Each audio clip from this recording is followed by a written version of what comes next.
Hello and welcome to Nakamura's Endgame Fiesta, where things get a little loco. This is Insane in the Endgame. So let's get into the first game, which was a clutch win by Nakamura against Carlsen. Talking about clutch, he's been pretty clutch whenever you've seen him play. And what is kind of astounding is that whenever he was down, a match point, a half a point, he always bounced back.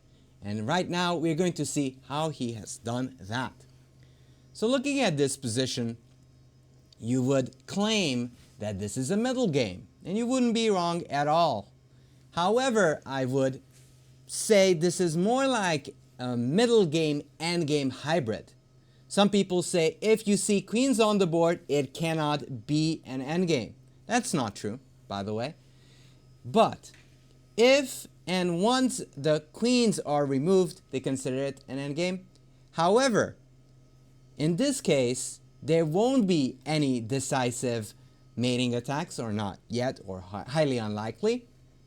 And because of these structures and a c6 pawn defect in the position, White will have structural hopes and hopes to win an endgame. So this is kind of a middle game where you will be at the end shifting towards the endgame, or the thing that we call an endgame. So in this position, I am going to ask you, what would you play here? First off, it is very important to point out that White has a healthy space advantage. Black is fairly cramped. This knight is boxed in by those pawns on f4, d4, and the pawn on c5. But because of the close nature of it all, it's very hard to get close to Carlsen's position. So here I ask you, dear viewer, to give me an idea, what would you play here?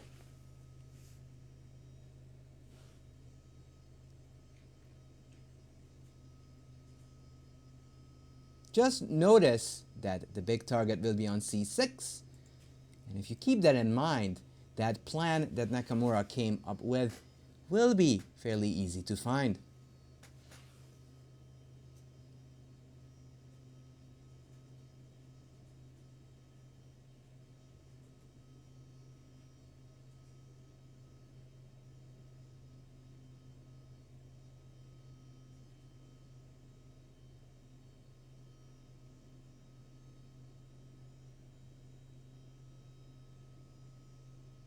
So I see rook takes b8 suggested, knight takes b8, okay, exactly what was played by Nakamura. But now we have to find a good old plan just to undermine that c6 pawn. Now remember, this is a very important game between Nakamura and Carlsen. Carlsen won the previous English opening game, and if Nakamura doesn't succeed in winning this one, he will have little to no chances of bouncing back.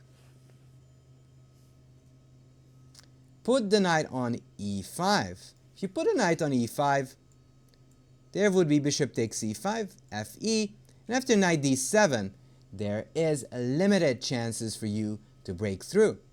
However, as an idea and as a threat, knight e5 is an option.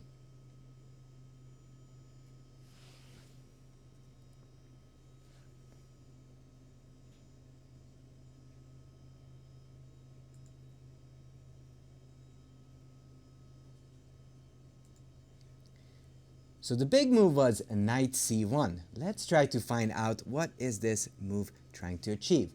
It is definitely not going to b3, but it actually can go through a2 to b4 or d3 to b4. In fact, d3 is a bit more useful because not only does it threaten to go to b4 and put pressure on the c6 pawn, but it also threatens this idea that you guys already had suggested, this knight e5 move, which would pressure the c6 from there.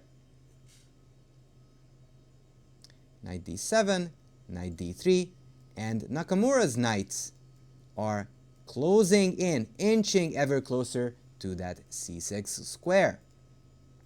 One interesting tidbit about this match and in general about Nakamura's clutchness in these events is he always held a knight in all of these matches, knowing that in Rapid / Blitz games it is very useful and is a tricky piece to use. Queen b5, a nice little move by Carlsen, stopping this stopping this knight b4 idea. So this was a splendid maneuver by Nakamura. However, it's stopped by Carlsen. So we're back on square one. How should we continue here if our opponent objects to our knight being positioned on b4? Should we concede? Should we concede?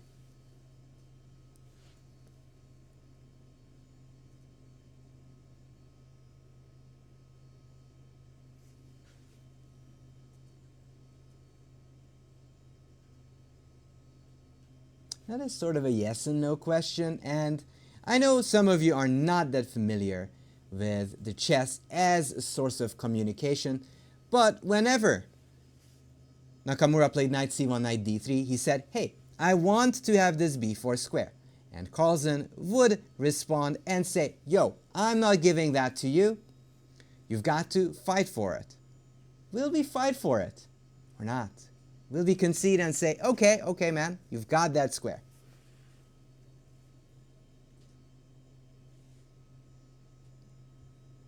C queen e2 suggested, queen c3.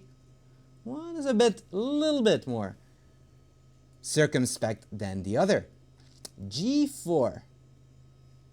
That is interesting. It does gain some space. However, you do weaken your king a little bit if you play g4. Also, this pawn might become a source of trouble in the future. Knight b4 anyway. Well, if you want to play knight b4, you have to prepare it, because right now it would be taken by the lady. So queen c3, exactly. So Nakamura insists, after this slight little maneuver, he is planting that pony on b4 and pressing against that c6 pawn. And here actually comes a very, very dubious move by Magnus Carlsen. Not that it is actually bad, but it limits Carlsen's chances of holding the position. So he could still survive after this move, however, he will have to go through a narrow path. So seeing that knight b4 is coming, pressure on c6 and maybe knight e5 in the future, he played h5, which I don't think is such a great move. But I do want to ask you, dear viewers, why do you think this move is a little bit dubious? Let's say compared to h6. What is the difference between these two moves? What could be the downside of playing h5 in this position? Now mind you, it is still logical. Carlsen is trying to take away the g4 square, however, it does have a bit of a flaw and a drawback.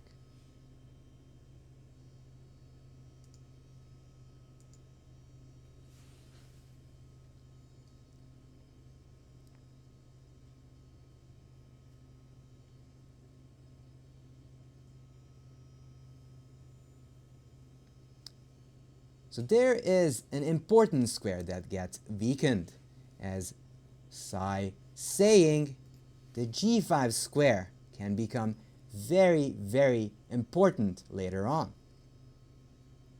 So that will be a big problem there. It's not that he can play knight g5 right now. Knight g5. Because black can just take it, and in case of a queen ending, this would definitely be a draw, because the queen would enter through e2 and the perpetual would be unavoidable. However, in the long term, once this bishop is gone, we can use this square for our knight, and then f7 square can become a potential target. But seeing that, you've got to activate all of your pieces, making sure that this knight g5 jump will be fairly useful there. So here Nakamura plays queen a3, hinting at queen a8 check, and also putting pressure on the c6 pawn. King g7, a grandmasterly move, just stepping out of checks, which could potentially win the c6 pawn. Now, knowing that knight g5 will be our future plan, knowing that this is our future plan, which knight would you choose to put on e5?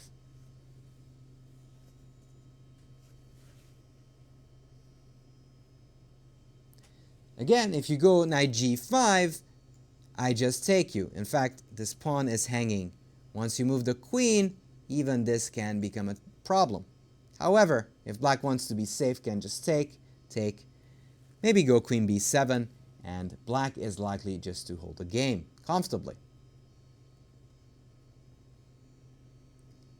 So king g7, let's figure it out. Which knight would you put on e5?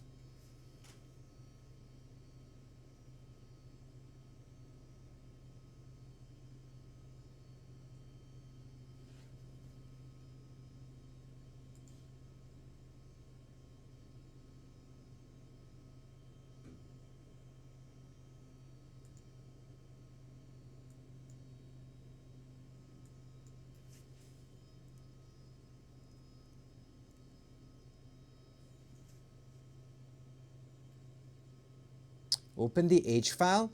Well, that could be possible. In fact, going h3, g4 might be a plan, but as mentioned earlier, your king's safety matters. And with queen still on the board, that can become problematic because the queen can infiltrate the position, let's say here, queen b1. Actually, queen b1 might be a little dangerous, but eventually, once you break through, I might invade, get behind you, and attack the d4 and g4 pawns. And then black will have enough counter chances over there. The d knight, yes. So in fact, knight d e5 was played. Point being, whenever there's any exchanges there, black is going to suffer. So Carlsen naturally took with the bishop. Why with the bishop, you might ask? Well, for the following reason. If you take here, fe, you've got to go back. One problem is that this bishop has no real targets and no real scope. Also, there's a big juicy pawn weakness on c6, which can become a big target once this knight goes there, and there is no natural defenders. You've got to bring on your king to d7 to defend, and that can get very dicey over there. So instead, he took on e5, f takes e5. And now the plan becomes a reality. This knight is going to go to g5. But can that knight win the game by in itself? Not really. How can we help out this pony in the attack? What do we need to do so we can mount a big pressure on this juicy f7 square?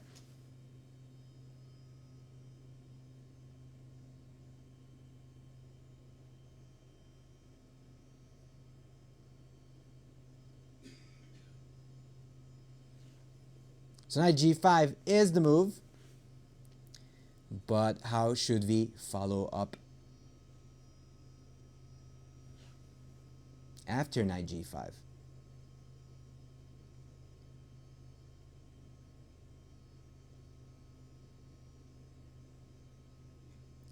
So let's make the moves. Queen e2, knight g5.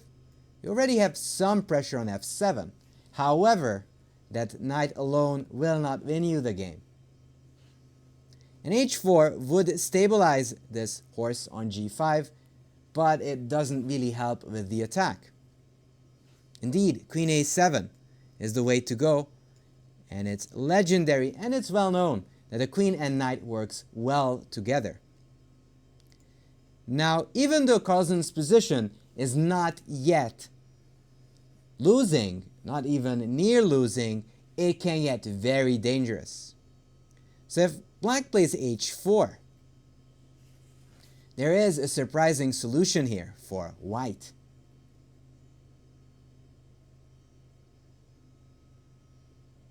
This can get a little bit dicey because our king is getting some heat after h3 and queen e4 checks. So we might want to be solid and go for something that we all looking forward to as we're watching Insane in the Endgame.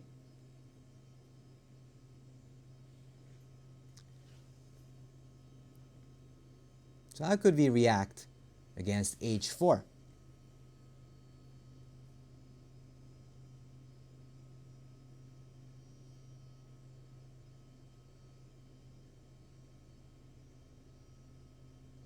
If you go queen a7, you run into this beautiful little trick of h3, takes and queen e4 check, and you have to kind of fend off these tricky positions with white. However, after queen f3, you get into an endgame which is very, very pleasant for white. In fact, here is the critical moment where you can and should decide which pawn to take with. Get your endgame knowledges out and decide whether f takes is the best or h takes.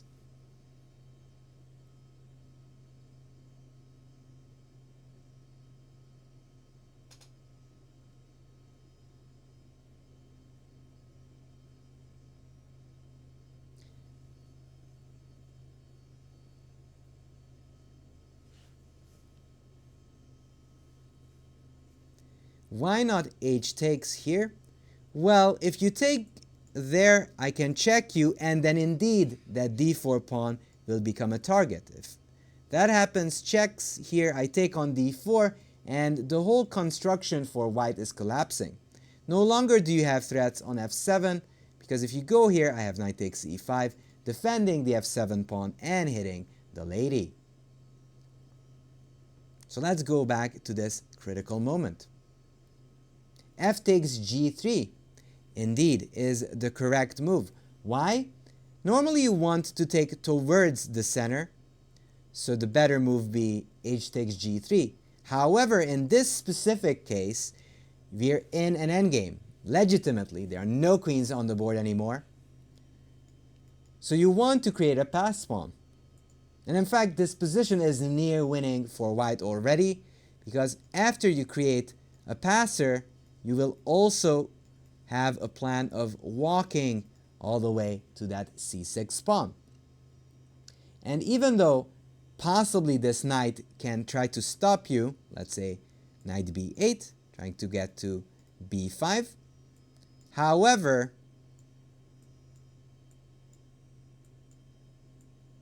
after h5, h6, there is no way of stopping white from winning all these pawns. So let's say h5, takes, black waits, h6, and this pawn is starting to run. You take it, takes, and after knight d8, you lose the c6 pawn, and probably the game as well.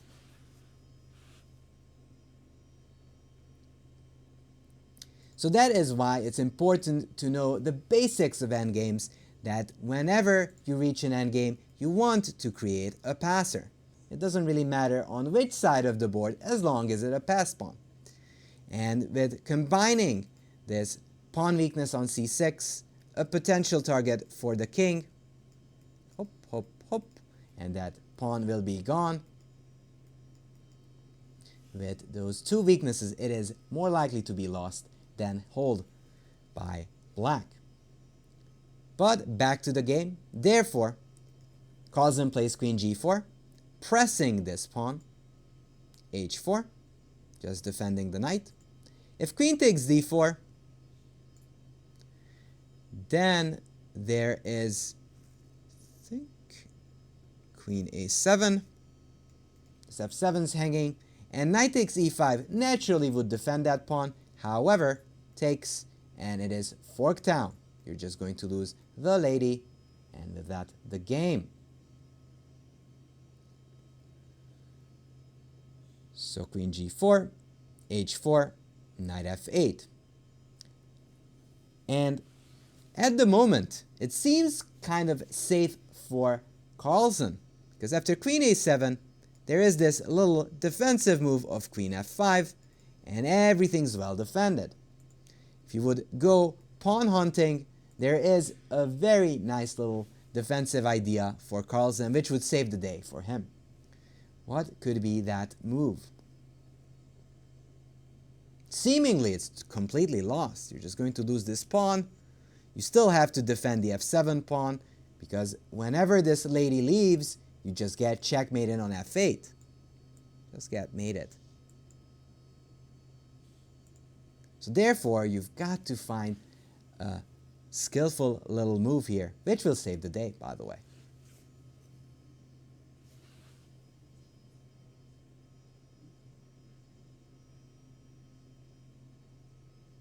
Yes, imbalances are important when you're trying to win the game. You're trying to create balances when you're trying to hold, and Carlsen right now is trying to hold.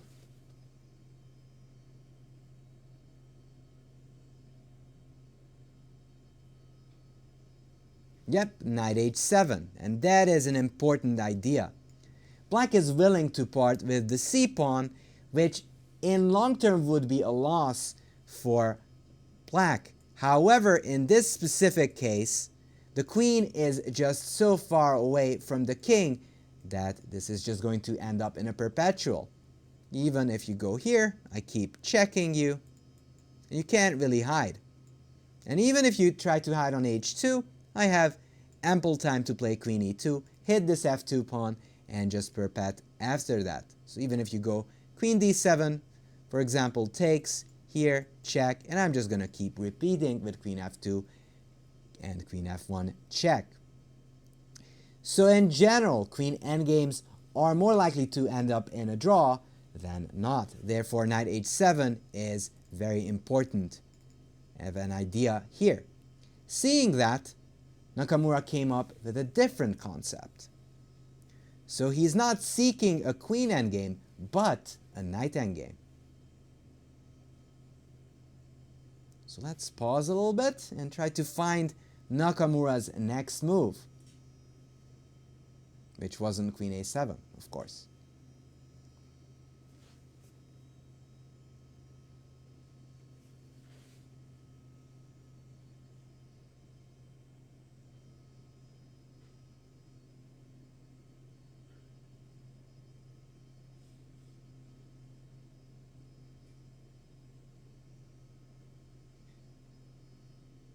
So it is white to move.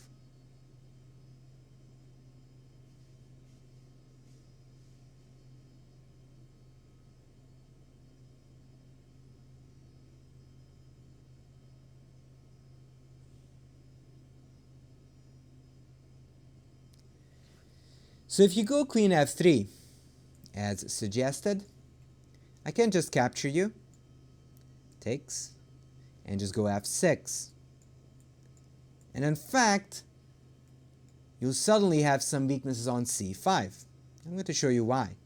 After e5, or even knight d7, there'll be an e5 break, and then suddenly the c5 pawn will have no support at all. And once you get a pawn weakness on c5, your hopes of winning the endgame kind of dwindles. So takes, takes. You might actually still hold this, however, because I can win that pawn, this is going to end in a draw. So queen f3, even though you do achieve the success of having a so-called knight ending, but after f6 takes, king takes f6, knight d7 and e5, the position is likely to be closer to the draw than anything else. So Nakamura did something similar, but instead of queen f3, played queen d3. And there is a little bit of a difference. And the difference is, I'm still trying to trap your queen. Also, I want to exchange queens, but on my terms. And after f3, the queen will be forced to f5, and the structure would change. And who would that favor? Obviously, it would favor white, because the more pawn weaknesses and more your pawn structure deforms, the more likely you get into trouble.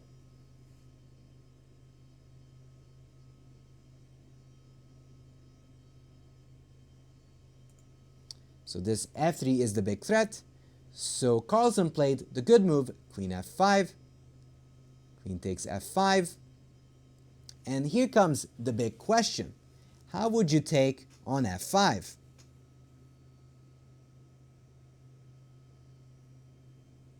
You can take with the e pawn or with the g pawn.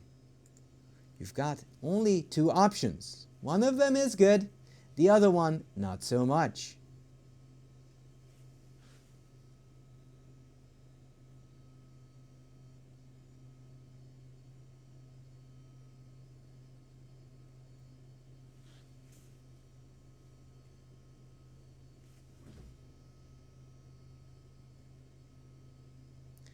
Sometimes it's good enough to think about chess principles.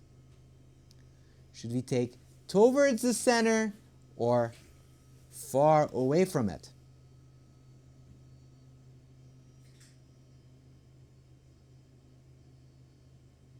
Well, you want to take towards the center. And in fact, e takes f5, even though logical, was the decisive mistake. And after this, there's no way back, and Nakamura is going to clinch it. But after g takes f5, the game would have been drawn. Probably Carlsen's fears was that this pawn on h5 could become a target. But in fact, that is just a visual problem. Because after knight h3, black can go knight g6. This ending is obviously drawn. I walk to b7, you walk to a5, but I'm just going to keep slaloming back and forth over there. So here, here, here, and the slaloming will start back and forth and back and forth, and there's no way through.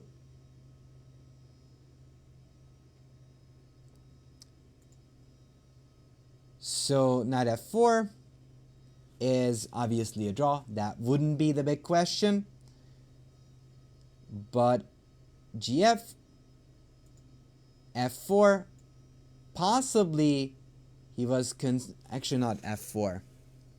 What we are more interested in is the move king f3 and walking the king over.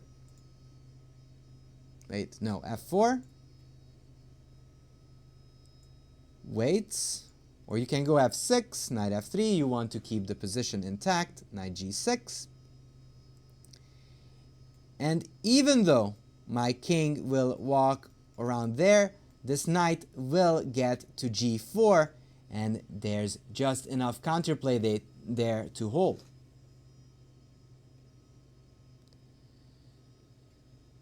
But let's go back to the game. He chose a takes f5. On the other hand, this looks very logical, by the way. He's trying to make sure that there's only one weakness on c6. However, the big problem is now you can't really go f6. It's actually losing, as we shall see in this game. King f3, f6. Also, knight e6 is not a great idea. Dear chat, dear viewers, can you tell me why knight e6 is not ideal right here?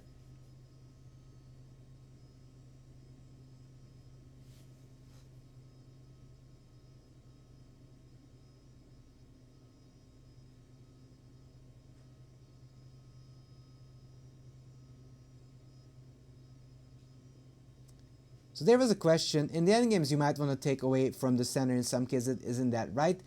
Yeah, I mean, mostly you either want to create a pass pawn, as we've seen in an earlier example, or just try to make sure that you have enough counterplay. E takes f5 was more of a conservative choice by Carlsen, and that was just not the correct choice here.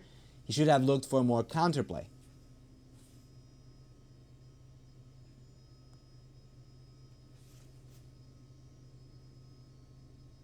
So let's try to solve this dilemma, how to refute the move that is knight e6.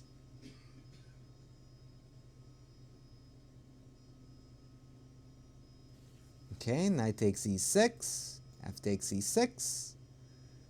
Just remember, you've got to provide some lines and thoughts how you win. I've never seen anyone react to, you've got mate in 25 and they resigned. They never do that for some reason. You either come up with the moves or they'll never resign. I tested, but it never works.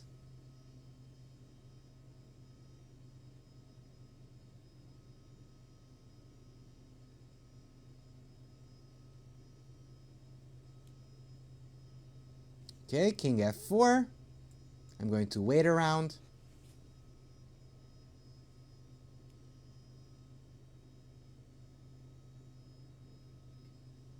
King g5, king g7, and f3, or even f4. You can't wait too long. If you go king f7, I go king h6, and you're losing all of your pawns. And if you go king h7, I go king f6, and gobble up your whole queen side, and just queen all of my pawns. Okay, king f3, f6. This was Magnus's plan, however, is it a little bit flawed. E takes, king takes f6, and now we have to come up with a plan with white.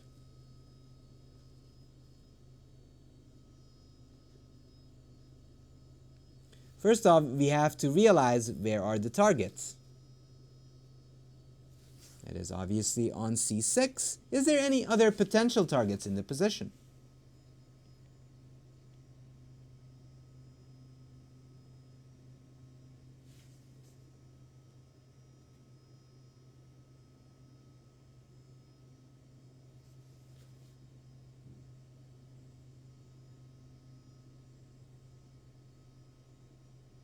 The g6 pawn, yes.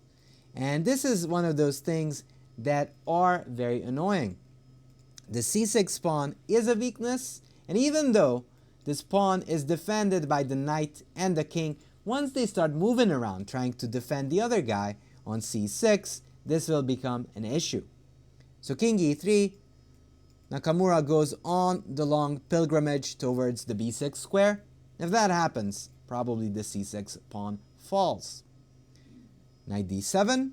So he is trying, that is Carlsen, to get the knight to b5. If you go here, here, here, knight a6, I stop you. And after here, knight c7 and knight b5, there will be some counterplay against the d4 pawn. However, Mrs. Nakamura's sly little idea.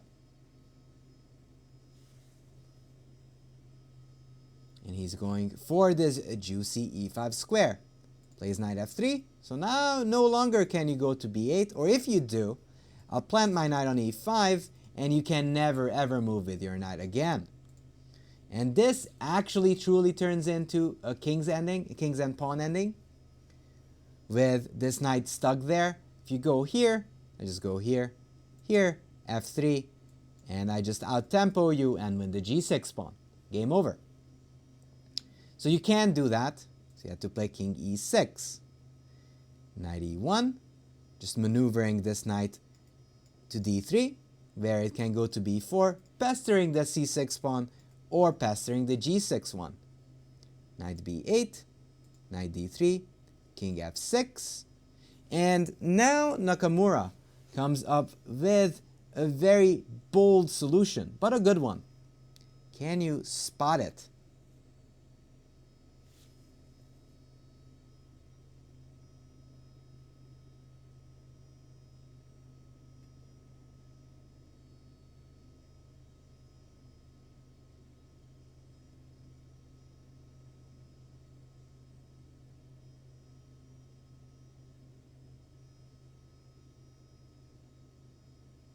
So we all know e5 square is the all-important square in this position.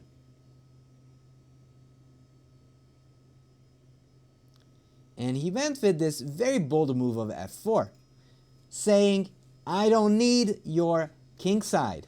I'm just going to go for this pilgrimage and win there. And once I stabilize this position and this outpost for my knight, I'm just going to be chillin'. Knight e5. And if you go for this endgame, again, you're just going down because my king will bolt to g5 and win that endgame. And if you don't take on e5, then again, you're suffering. If you go back, he says, I don't really need to go this king f4, king g5 route. You can just go king c3, king b4, king b6. And with this knight stabilized, you're just going to lose the g6 pawn. And I'm going to show you why you couldn't do this without f4. So knight e5,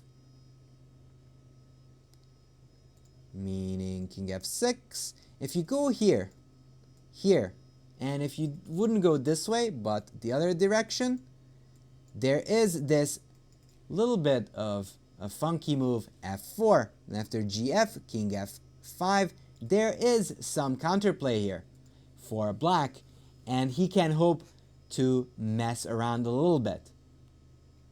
Therefore, he played f4 just to nip in the bud all types of compensation and counterplay. There's no more f4 trickies, and after this, he is completely lost. Takes knight e5, king d7, and the king is just walking over to b6, and then this pawn is just promoting. King d8. Again, this knight is terrible, just stuck defending that g6 pawn. Knight d3, knight b4, just bothering the d5 pawn. King b3, king a4, takes all of those pawns. King b6, knight e7, and b4, all of those pawns collapse. Carlsen resigned, so he didn't wait for this knight e7, knight takes g6. He resigned at move 57. So this was a very clutch win by Nakamura, tying the match at that moment. And as you can see, and you will see in the next game, that oftentimes night endings will save Nakamura in a certain match. So let's go, let me get there, show you this game between Nakamura and Caruana, where it was exactly the same situation. Nakamura lost the first game against Caruana. However, in this one, he will bounce back, and actually it's crucial because if you tied a match in the Magnus Invitational, you would get 1 point. And with me saying that he most of the time at least drawn a match, that meant a lot for qualification.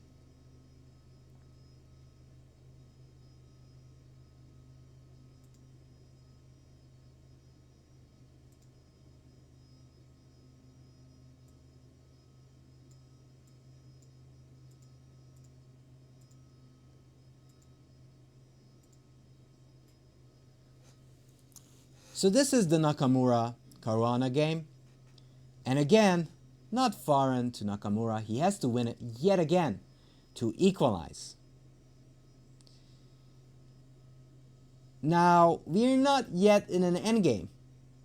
However, Nakamura chooses to go for it and plays queen a3. So seeing this position, what would be your first reaction? Your gut reaction. What would you play here with black?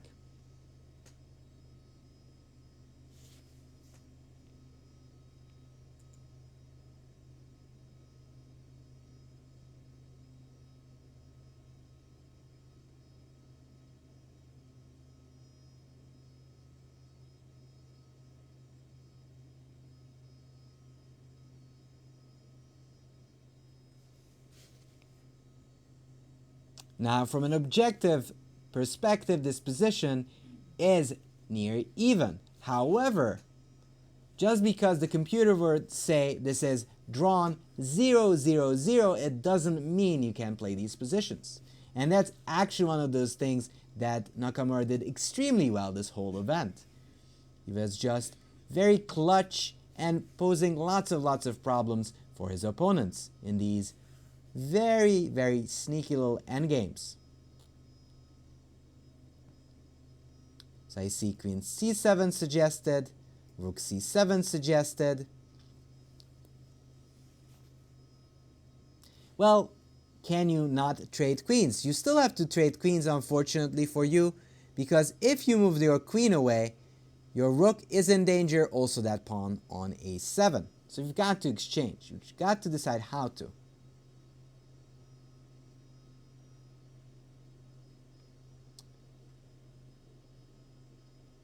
So I see Rook C7, Queen A3 would be a first reaction.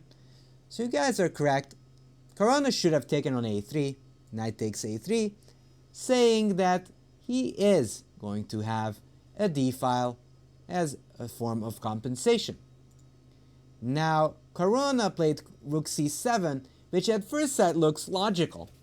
He's trying to fight for the C-file. However, this is a little flawed, and after this, he will have to play pretty precisely to be and stay in game.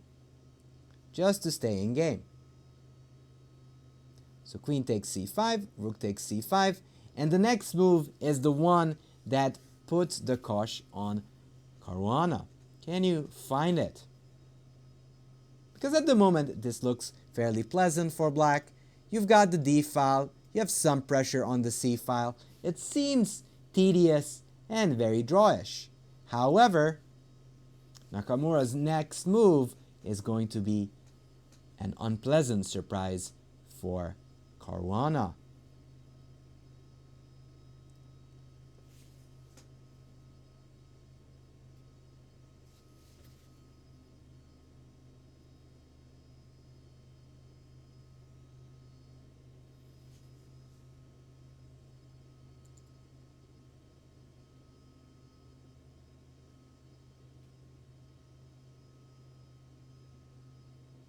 B4. Well, after B4 I can just drop back and try to double on the C file. And indeed, the big move is Knight D6. Who said in the endgame you can't use tactics? In this case, Hikaru is using the fact that you can't take on D6 because it is a back ranker.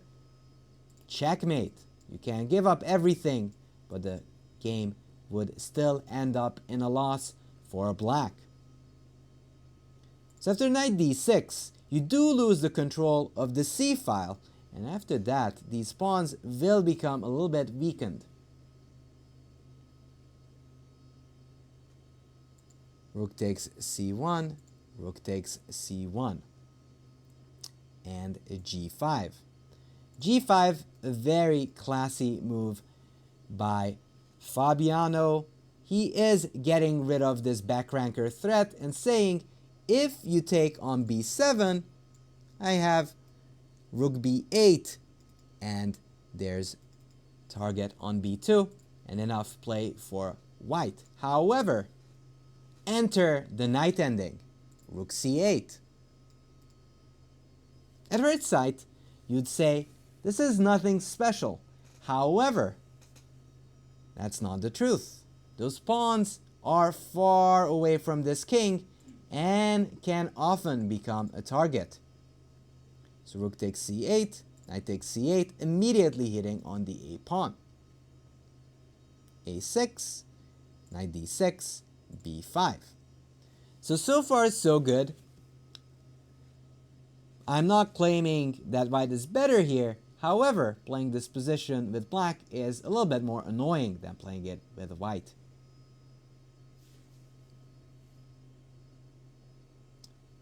So how can we come an inch closer to those pawns on A6 and B5?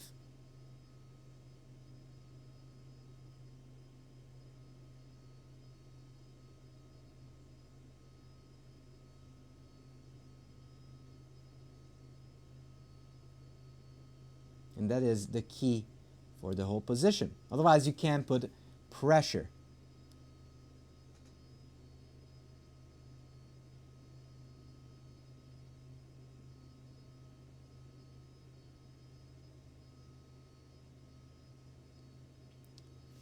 Yep, knight b7. The knight is trying to undermine the a6 and b5 pawns. And here comes the big dilemma. Is a knight ending really like a pawn ending or a king's pawn ending? And the answer is, with the words of Anna-Maja Kazarian, no, it's not. And Botvinnik is wrong. A knight ending is not a king's pawn ending.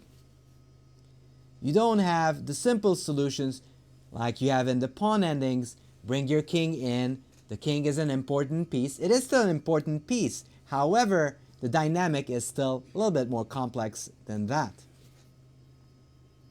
So having that in mind, how would you activate this king on g8? You still have to activate it.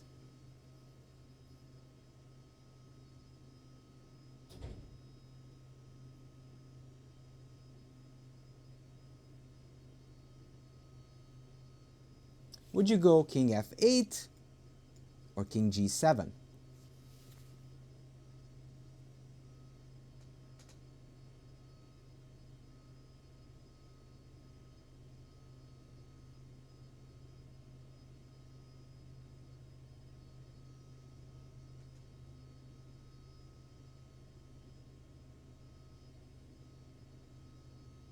Chestan says king f8. King f8 was actually played by Caruana, which looks logical at first sight. And if you have that principle in mind, what Botvinnik said, that it is literally a pawn ending with king f8 and king e7, then you are inclined to play it like it is, but it ain't. Because in this specific position, king g7 would have been much better. Why? Because you can actually come closer to your pawns via king f6 and king e5, which is the most important part of this position. So if knight c5, a5, knight b3, a4, knight d4, b4, knight c6, pressing this pawn. And here, Caruana would have to find a very important move here. This one would have been important. If he finds this move, he is likely to hold the draw, but he didn't.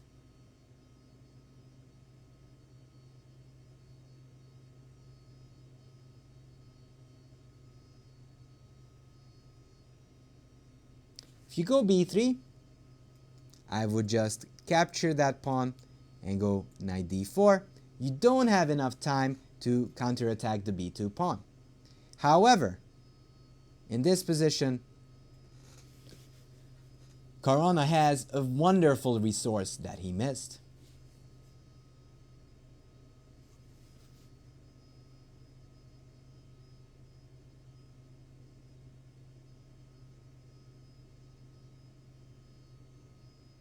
If you go a3, I can just go b3, and this will be a potential target later on.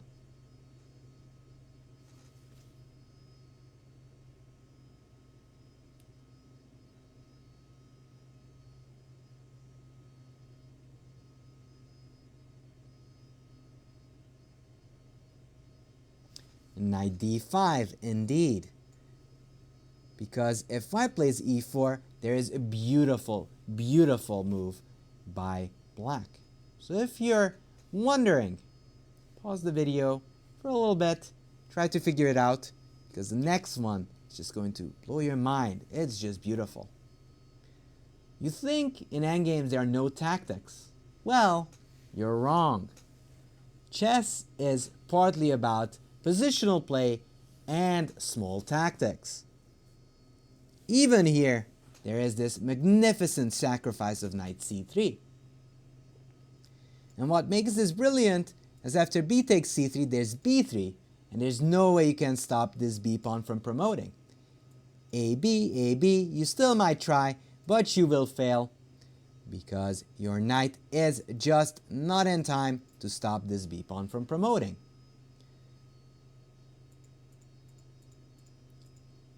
And after knight c3, if this works magically, Caruana would have attacked two pawns at the same time. After knight b4, knight takes e4, this position would be around even, as the king is just coming in quick, holding the position.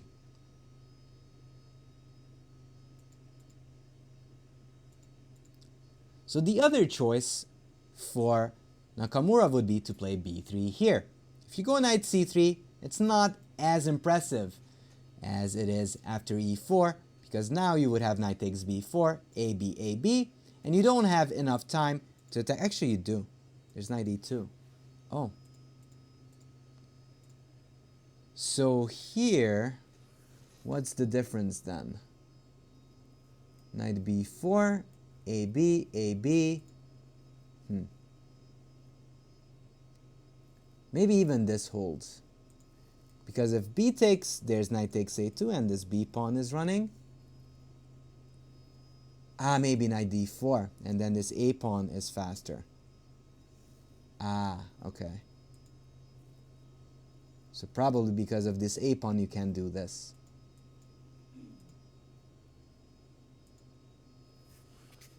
So that's why king g7 would have been a little bit better. However, even after king f8, he had another chance to do it. a5, a4, b4, knight c6, a3, and here was his last chance of getting a decent position. And after e4, you have the same trick, knight c3, and after knight b4, knight takes e4, and possibly you should be able to hold this game.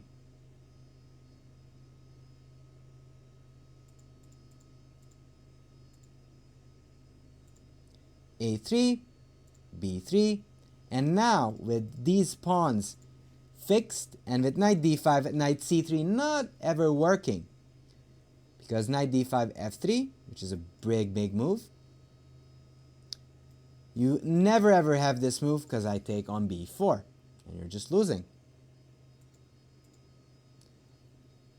Now he was forced to take on e3, knight takes b4, and this case it is sort of like a pawn ending, because the passed pawns usually win compared to pawns that are just closer to the king. Knight d1, trying to inch closer, king f1, but white is just in time to play king d2. And this is kind of the big difference. If the king was on g7 and king f6, king e5, the king would have been close enough to hold the draw. Not in this case, because this king is just too far away from the action, and once this king that is reaches d2, there'll be knight c2 and knight takes a3. Knight c3, king e1, this king is coming there, and once you have no more pressure on the a2 pawn, I will have knight c2 and knight takes a3. King e7, king d2, knight b5, king d3. So let's stop here just for a second. You can see the difference between white's position and black's position.